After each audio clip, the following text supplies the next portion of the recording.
Hi friends, அஸ்ஸலாமு அலைக்கும். இன்னைக்கு காஷ்மீரியில் செய்கிற ஒரு மக்காசோளம் மாவு வச்சு ஒரு அருமையான ஒரு ஸ்நாக்ஸ் எல்லாம் வாங்க கிச்சனுக்கு போகலாம்.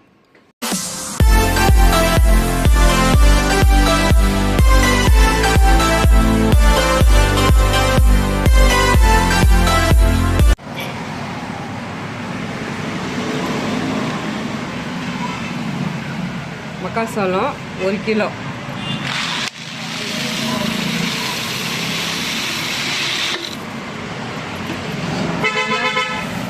நல்லா மாவை கோதுமை மாவு அரைக்கிற மாதிரி நல்லா நைஸாக அரைச்சிக்கணும். அரைச்சிட்டு பார்க்கலாம். நல்லா பொடிச்சு க்ளீன் பண்ணிவிட்டு அரைக்கணும். மாவு மிஷினில் வந்து அரைச்சின்னு இருக்கேன்.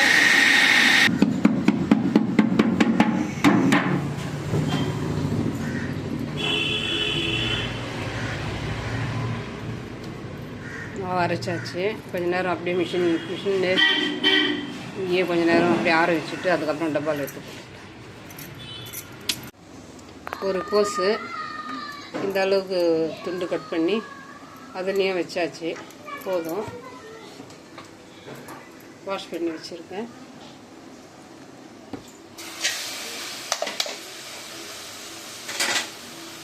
நல்லா பச்சை வாடை போகிற வரைக்கும் நல்லா வதக்கி எடுத்துக்கலாம்.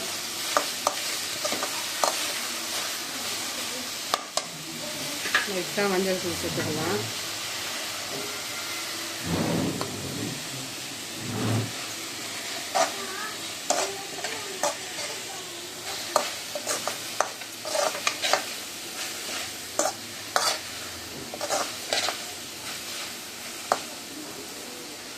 இது கூடவே பீன்ஸு ஒரு 10 பீன்ஸு சின்ன சின்ன பீஸாக நம்ம ஃப்ரைட் ரைஸ்க்கு போடுறோம் இல்லையா, அந்த மாதிரி சின்ன சின்ன பீஸாக கட் பண்ணிக்கணும். இதையும் கூட சேர்த்துக்கலாம். வாஷ் பண்ணி வச்சுருக்கேன்.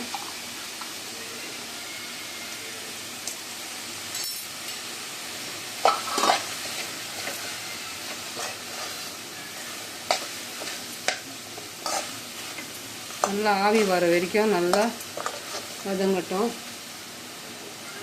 லைட்டாக இதுக்கு தேவையான அளவும் தூள் உப்பு சேர்த்துக்கலாம். இந்த ஸ்டேஜில் திருவி வச்ச கேரட் இது கொஞ்சம் நேரம் வதங்க விடலாம், ஒரு 5 நிமிஷம். கேரட் அப்படி இல்லை, கேரட் போட்டதும் கொஞ்சம் நேரம் கலரிட்டு அப்படியே கொஞ்சம் நேரம் வதங்கினா போதும். கேரட்டு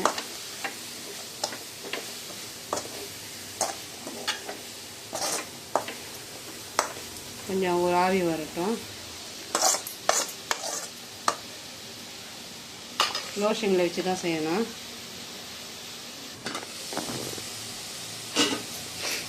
நல்லா இந்த மாதிரி ஆவி வரணும். இப்போது தனியாக ஒரு பிளேட்டில் எடுத்து ஆற வச்சுக்கலாம்.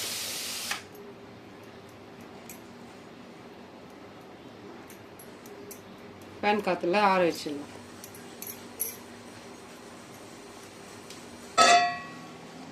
அரை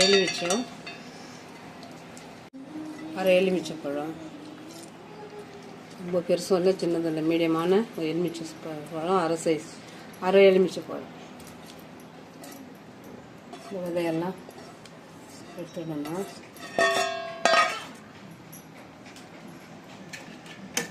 ஒரு வெங்காயம், பெரிய சைஸ் வெங்காயம், ஒரு கொத்து கொத்தமல்லி,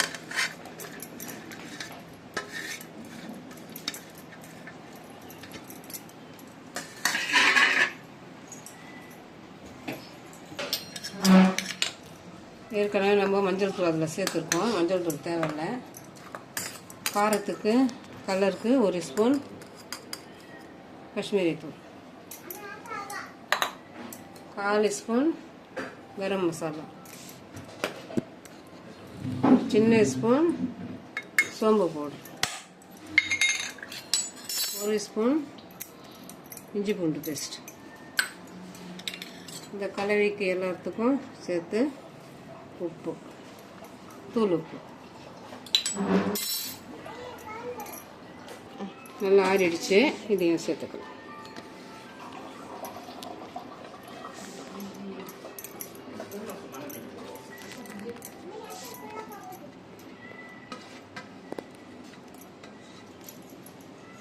எல்லாத்தையும் நல்லா கலந்து கொடுத்துக்கலாம்.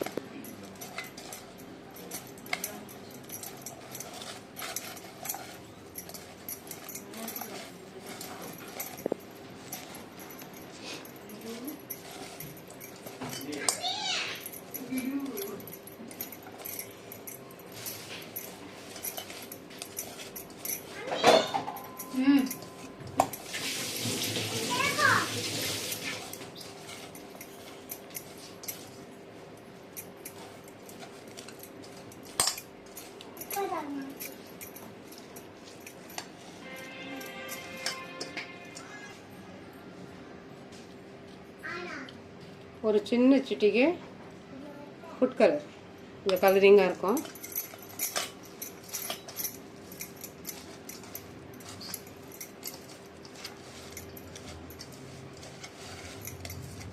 எல்லாம் கலந்தாச்சு. நம்ம அரைச்ச மக்காசோளம் மாவு அரைச்சி ஜெலிச்சு வச்சுருக்கேன். தேவையான அளவு சேர்த்துக்கணும்.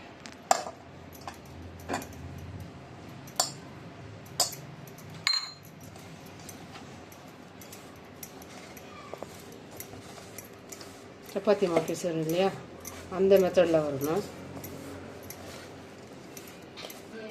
தேவையான அளவு நம்ம மாவு சேர்த்துக்கலாம்.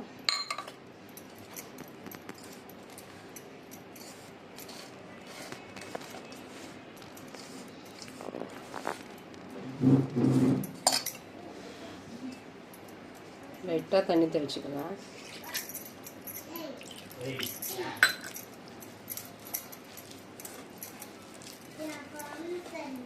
ஒரே டைம் தண்ணி சேர்க்கக்கூடாது. சப்பாத்தி மாவு அளவுக்கு மெத்தட் வரணும்.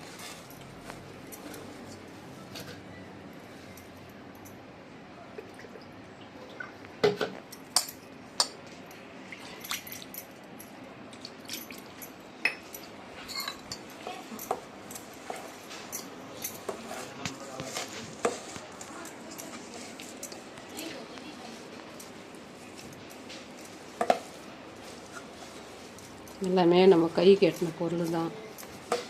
இதுவும் நம்ம இந்த பொருள் இல்லையேன்னு ஒரு யோசனை பண்ண வேண்டியது அவசியமே இல்லை.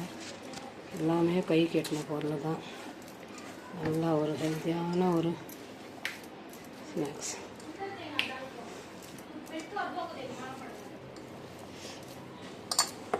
உங்களுக்கு காய் கம்மியாக மாவு நிறைய வேணும்னாலும் மாவு சேர்த்துக்கலாம்.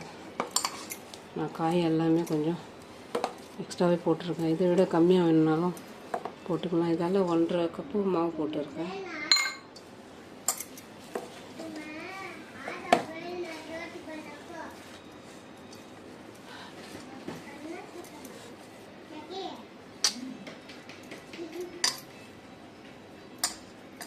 ஃபஸ்ட்டு ஒரு உருண்டை எடுத்துக்கலாம். கொஞ்சம் தண்ணி சேர்த்துக்கலாம். ஏன்னா சோள மாவு இல்லையா, தண்ணி கொஞ்சம் நல்லா அப்சர்வ் ஆகும். நம்ம ஸ்டெப்பாக தான் தண்ணியே சேர்க்கணும். ஒரே டைம் தண்ணி சேர்த்திங்கன்னா லூஸ் ஆகிடும், மாவு தொலை ஆகிடும். நம்ம ஒரு சப்பாத்தி மாவு மாதிரி வரணும். டைட்டாக ஒரு ஸ்பூன் எண்ணெய் சேர்த்துக்கலாம்.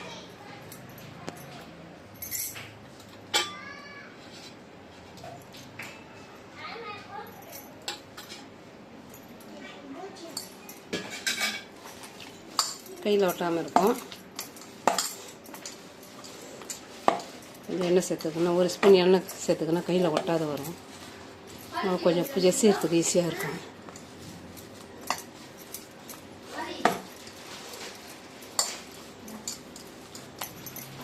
ஃபஸ்ட்டு ஒரு உருண்டை,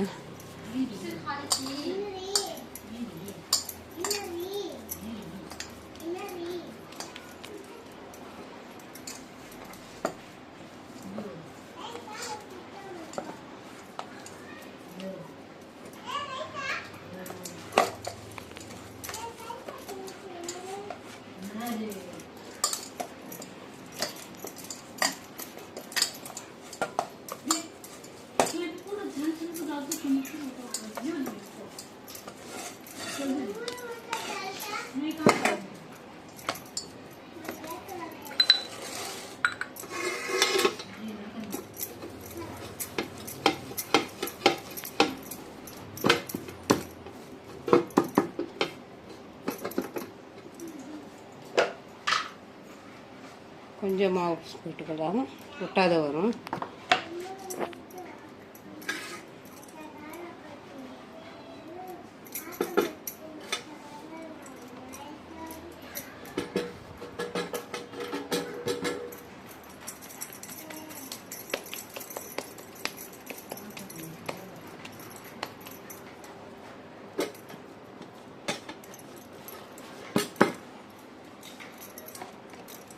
ஒட்டாத வரத்துக்கு தான் இதெல்லாம் இந்த மாதிரி ரெடி பண்ணிக்கலாம். லைட்டாக ரொம்ப மெலிசாக இல்லாமல் கனமாக.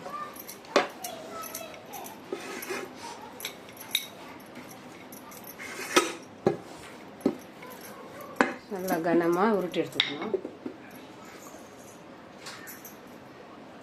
உருட்டி எடுத்துட்டு இந்த பீஸர் கட் பண்ணிடலாம். காயெல்லாம் சேர்த்துருக்கிறதுனால உடனே கட் ஆகாது. கொஞ்சம் அழுத்தி இந்த மாதிரி கட் பண்ணிடலாம்.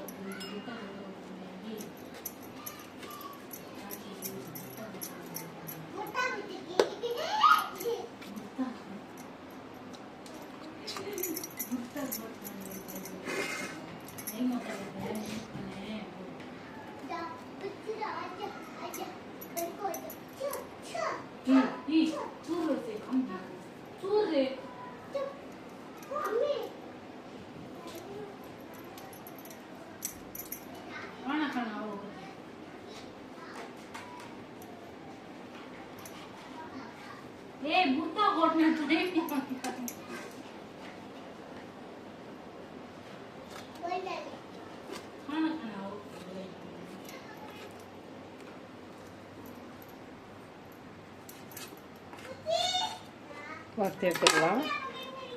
எண்ணெய் சூடாயிடுச்சு.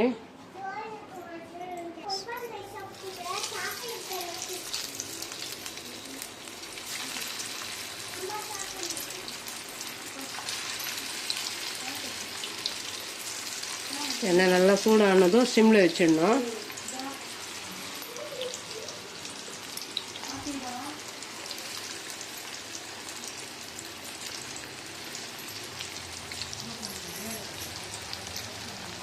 செகண்ட் பேஜும் ரெடி பண்ணிக்கலாம். நல்லா இது மேலே வரணும். வெந்து மேலே வந்த பிற்பாடு தான் திருப்பணும். ஹையில் வச்சிங்கன்னா கறியிடம் உள்ளே வேகாது. லோ சிம்மில் வச்சு சரி நல்லா இந்த கலர் வந்ததும் திருப்பி விட்டுக்கணும்.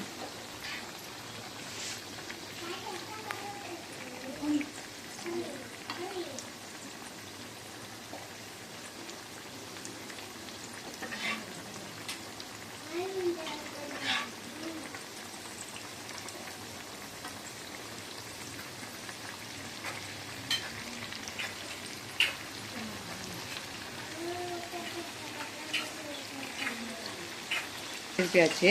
இந்த பக்கம் கொஞ்சம் நேரம் நல்லா வேகட்டும்.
அவ்வளோதாங்க. மக்காசோளம் மாவு வச்சு, கடலை மாவு இல்லாமல் மக்காசோளம் மாவு. மக்காசோளம் மாவு வந்து ரொம்ப ஒரு ஹெல்த்தியானது. நிறைய நம்மளுக்கு பசி பேலன்ஸ் பண்ணும். அந்த அளவுக்கு ஒரு ஹெல்த்தியான ஒரு மக்காசோளம் மாவு. காஷ்மீரி போயிட்டு இருந்தேன்னா இன்ஷால்லா வீடியோ போடுறேன். அப்புறம் வீடியோ போடுவேன். அங்கே வந்து இந்த மக்காசோளம் மாவு வச்சு நிறைய ரெசிபி செய்கிறாங்க. நிறைய ரெசிபின்னா மெயின் டிஷ்ஷே மக்காசோளம் மாவு வச்சு தான் செய்கிறாங்க இங்கே. நான் அந்த மாவு வச்சு நம்ம இந்த மாதிரி செய்தால் என்னான்னு சொல்லிட்டு என்னுடைய ஒரு முயற்சியில் இந்த மாதிரி ஒரு பண்ணியிருக்கேன். எல்லாம் காயெல்லாம் கலந்து அந்த மாவு வச்சு, கடலை மாவு இல்லாமல் மக்காசோளம் மாவு வச்சு இந்த ஒரு டிஷ்ஷு பண்ணியிருக்கேன். டேஸ்ட் பண்ணி பார்க்கலாம்.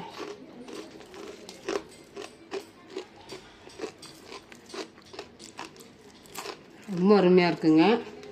சாயங்காலம் ஒரு 4 பீஸ் இந்த மாதிரி சாப்பிட்டுட்டு தண்ணி குடிச்சிட்டா நைட்டு பசியே எடுக்காது. வெயிட் லெஸ் பண்ணுறவங்கெல்லாம் கூட இந்த மாதிரி யூஸ் பண்ணிக்கலாம். கண்டிப்பாக இது குண்டாக இருக்கிறவங்க சாப்பிட்டிங்கன்னா கண்டிப்பாக நல்லா ஒல்லி ஆகிடலாம்.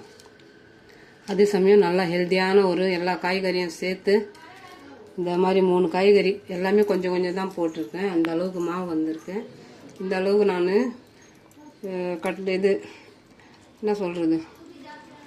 கட்லெட் செய்திருக்கேன்.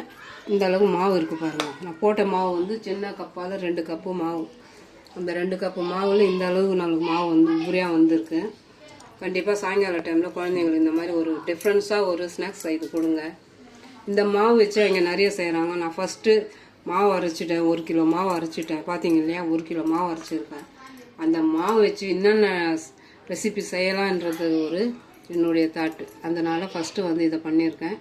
கண்டிப்பாக இதை ட்ரை பண்ணி பாருங்கள். இது என்னுடைய முயற்சி தான். இதுக்கு பேர் வந்து MVSன்னு வைக்கலான்னு இருக்கேன். M வந்து மக்காசோளம், V வந்து வெஜிடேபிள், C வந்து ஸ்நாக்ஸ். அந்த மாதிரி ஒரு பேர் வைக்கலான்னு இருக்கேன். கண்டிப்பாக அந்த பேரை வச்சு நான் இந்த டிஷ்ஷு சேனலில் போடுறேன். இந்த பிடிச்சிருந்துச்சுன்னா like, comment, share, bell button மறக்காமல் நல்ல உள்ளங்கள் பேகம் சேனலுக்கு சப்ஸ்கிரைப் பண்ணுங்கள். அஸ்ஸலாமு அலைக்கும்.